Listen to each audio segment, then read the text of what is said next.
আজকে ফেসবুকে একটি যে ভিডিওটি ভাইরাল হয়েছে বিএনপির মহাসচিব মির্জা ফখরুল ইসলাম আলমগীর সাহেবের। ভিডিওটি দেখলাম অনেক আইডি থেকে শেয়ার হয়েছে। তিনি একজন মধ্যবয়সী বা একটু বয়স্ক মানুষের সঙ্গে একটু দুর্ব্যবহার করে ফেলেছেন। আসলে ঘটনাটি কি ঘটেছিল চলুন একটু দেখে আসি।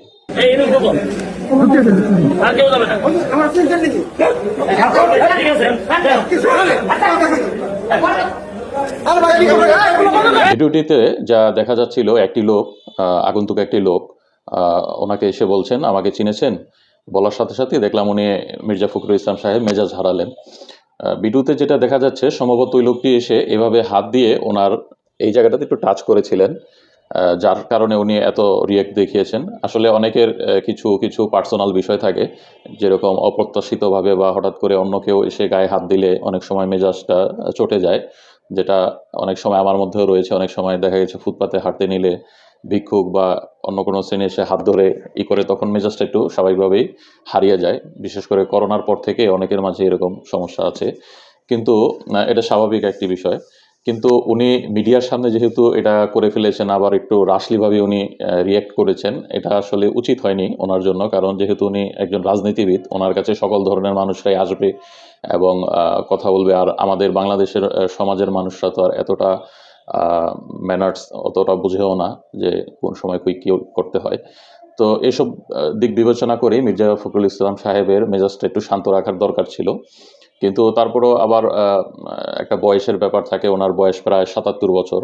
আমাদের দেশের রাজনীতিবিদদের আসলে রিটায়ারমেন্টের যে বয়স সেটা কোনো নির্ধারণ করা নেই, যার কারণে দেখা গেছে ৮০ বয়স কিংবা ৮০ ঊর্ধ্বে গেলে অনেকে দেখি আমরা এখনো রাজনীতি করে। কিন্তু এই বয়সটাতে দেখা গেছে বয়সের কারণেই কেবলমাত্র মানুষের মেজাজ, তার অঙ্গি ভঙ্গি এগুলি স্বাভাবিকভাবেই কিছু পরিবর্তন আসে। আমাদের ঘরে যারা মুরব্বী আছেন, যাদের ঘরে ৬০-৭০ ঊর্ধ্ব মুরব্বী যারা আছেন, তাদের দিক তাকালেই আমরা বুঝতে পারবো যে তারা মাঝে মাঝে অস্বাভাবিক আচরণ করেন। তো মির্জা ফখরুল ইসলাম সাহেব যেহেতু রাজনীতিবিদ, ওনার ভিডিওটা ভাইরাল হয়েছে, এজন্য এগুলি নিয়ে চর্চা হবে উনি কেন এরকম করলেন সাধারণ মানুষের সঙ্গে। তো ওনার উচিত ছিল না, যেহেতু মিডিয়ার সামনে ছিল, আর মিডিয়ার যুগ এখন, মিডিয়াকে ফেস করতে হয় সর্ব জায়গায়।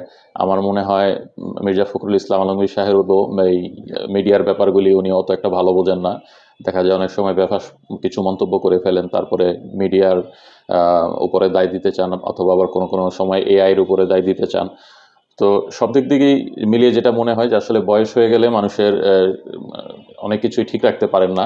তো এইসব দিকগুলি বিবেচনা করেই আমাদের রাজনীতিবিদদের এগুতে হবে। যদি রাজনীতিবিদরা হচ্ছেন দেশের মানুষের আম আদর্শ, যে তাদের চালচলন, তাদের কথাবার্তা, তাদের ব্যবহার এগুলি দেখেই মূলত সাধারণ মানুষরা অনুপ্রেরণিত হয়। দেখুন, চিত্রটা কিন্তু ভিন্ন হতে পারত যদি ওই লোকটার সামনে এসেছে, লোকটা নিতান্তই একবারে সাধারণ লোক, ওনার গেটআপ দেখে যেটা বোঝা যায়। যদি ওই লোকটা তার কাছে আসতো, তিনিও খুব বাহবা দিতেন, তাকে কাঁধে হাত দিয়ে তার কুশল বিনিময় করতেন, দৃশ্যটা দেখুন কত সুন্দর চমৎকার দেখাতো। কিন্তু দৃশ্যটা দেখেন ওই লোকটার সঙ্গে কী আচরণটা কী হয়ে গেল। তো এগুলি আমাদের রাজনীতিবিদদের মনে রাখা উচিত, তাদের খেয়াল করা উচিত এই বিষয়গুলি।